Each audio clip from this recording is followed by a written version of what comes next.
Hello. Today is Tuesday. Today is the day that we weren't supposed to have that we weren't going to have a talk because Brian and Stephen were supposed to be at this moment halfway to Montreal, to Carignan, for a visit with Goyer Bonneau, and everybody was quite excited about that, but then another casualty of COVID. So here we are today. We are doing our video, and today we are talking about Bruce Taylor. Bruce Taylor teaches at the University of Waterloo, and his work is truly, truly extraordinary. Many of you may have never seen it because his work is really difficult to find, but we're going to start off with this little piece here, and it's all about process, and today we're going to be talking about process and inspiration. So what we have here is a very, very large vessel form, but what's interesting about this piece is that, first of all, he makes the master. So the master would be this styrofoam head, that's so putting together all the pieces of styrofoam and then carving it all out until he has something that looks like this, but a little bit smaller. That piece would then be used to make the press mold. And the press mold is then where all of this all gets pressed in. And it's really quite remarkable because, remember, an ice cube tray is a mold. A Goyer Bonneau uses molds.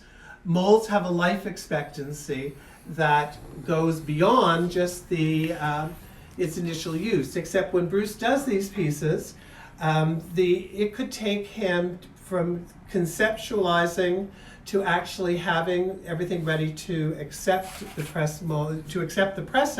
That could be 2-3 weeks. And then the process of putting it all together, because you have to you have to do the whole pressing in one go. You can't say, oh, I'm coming back. It's like when they did the CN Tower, they had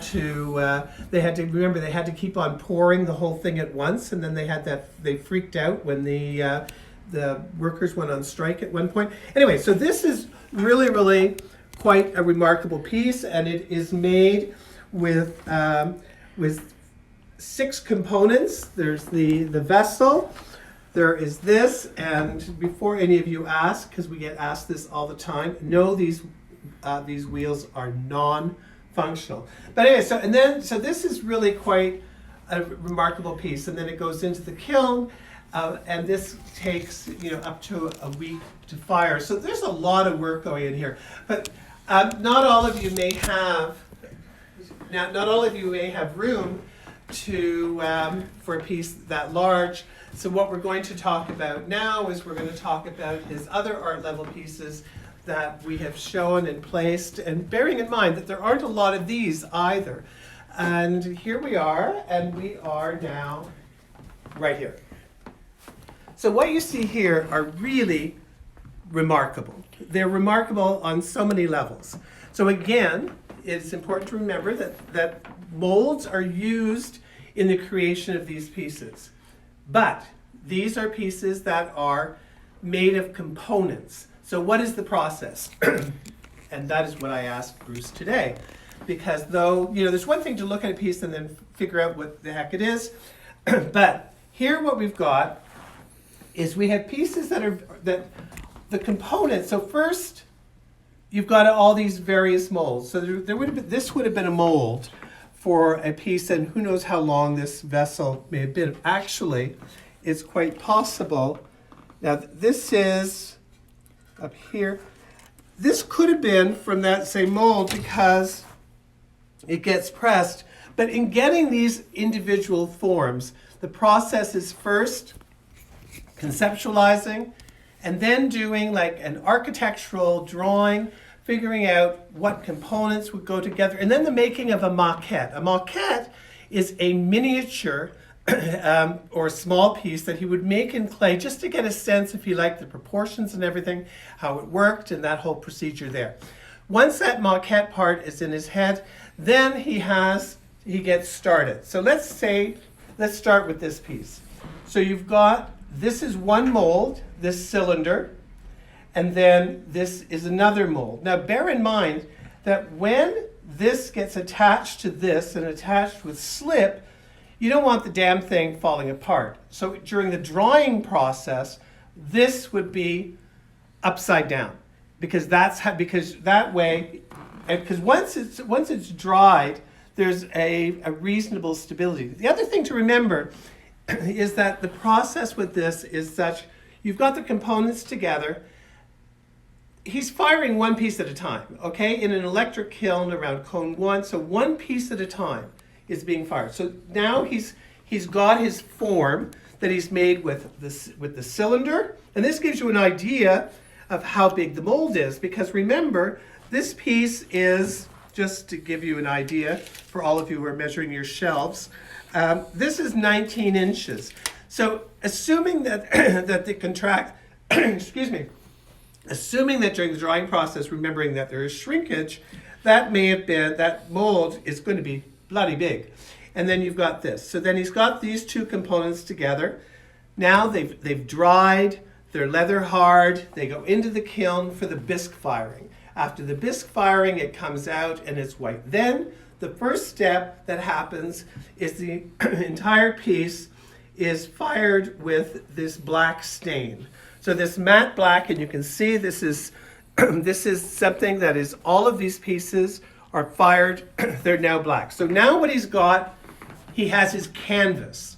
And from that, and with that canvas, he begins to decorate. Now, each of these pieces can have upwards of 12 firings. So you've got your bisque firing, you have your black firing, and then you've got all the different stains and everything going in as you're putting together your colors. So think about this for a moment. You've got to build you've got to conceptualize, you have to make the mold. Once you've made the mold, you then have to assemble. You have to assemble, making sure that the pieces at the joins are suitably dried, properly attended, so that this doesn't crack and fall off during the process. All of these pieces are approximately a 1/4 inch thick, so it's really, really quite remarkable. So the mold that would have been used to make this piece is also the mold that would have been used to make these two ends. And then you've got this ball mold, and then you've got another ball there. So the whole assemblage part is really, it's complex, it's complicated, and during the whole drying process, if something goes wrong, and the piece can fall apart. So, what's remarkable is, so once you've got this black canvas, then you start taping, and then the taping, he decides where he wants the colors to go. So when you run your hand over this, you can feel there is a relief. There's a relief for him that the piece is finished. The relief for me, but you can feel the pattern. So this is really quite a remarkable piece. And then you've got the sponge, you've got all that. So here you've got somebody who is thinking in terms, Brian's. So you keep stepping away from the table. Okay.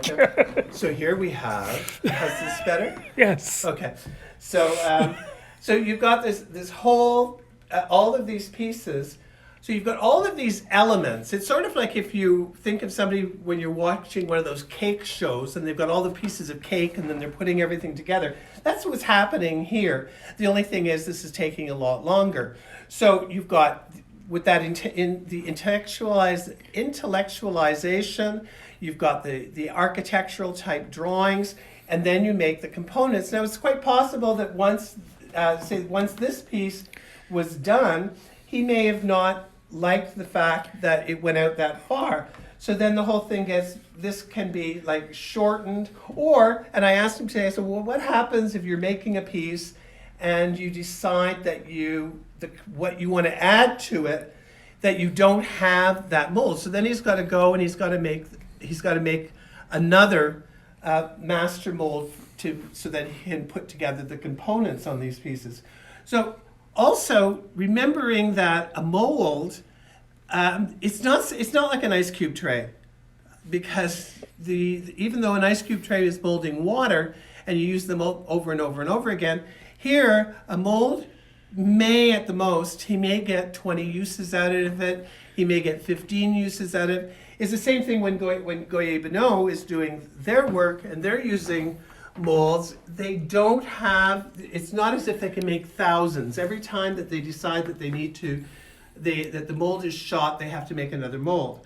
So here you've got all of these pieces put together, and sometimes he may be in the process of making a piece and decide that, oh shit, I want another form, and then he makes that other form. So the other thing is that when you've got all of that, so think of this, you've got 12 firings. Well, each firing represents about 24 hours. So 12, you've got 12 days, you've got everything. So to make one of these pieces, and he's making them one at a time, that may end up taking anywhere from, it could be, 3 weeks it would be a reasonable assumption for the length of time that it takes to create one of these vessels. And you can understand there are very few of these vessels around.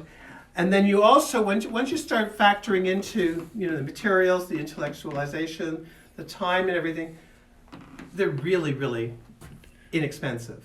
Something like this, you're looking at $1,500, Brian? These 4 are 15. These 4 are 15.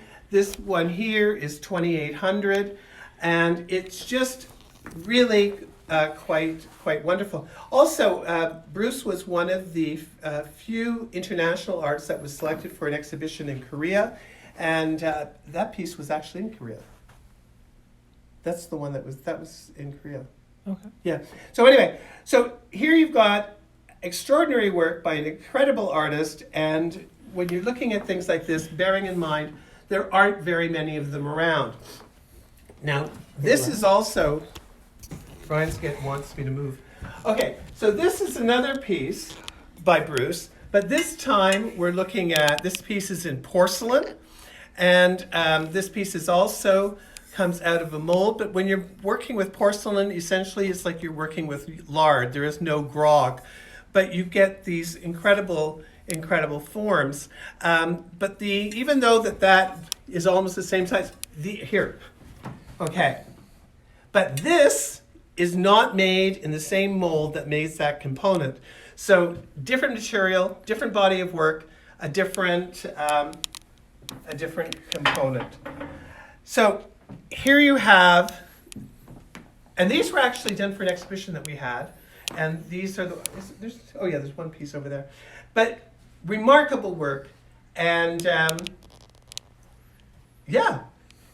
course this is quite different from what was going to be for today, because you still would have been talking with an artist, but Brian would have been doing it with Alain and Denise in Carignan, but regrettably that's not happening. But even when I was talking with Bruce today, there's a piece that he's working on, and there's an element, there's a stage of it that needs to be done with sandblasting, and that can't be done right now because COVID screwed us all up. Anyway, so here we are, and again, remember, it is you guys that are helping us keep the lights on, and so feel free to repost, to direct, to share, whatever.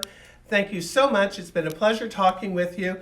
And if you're interested in any of these, just shoot us an email or phone us or whatever, and we will give you a personal talk about these things. Thanks, guys.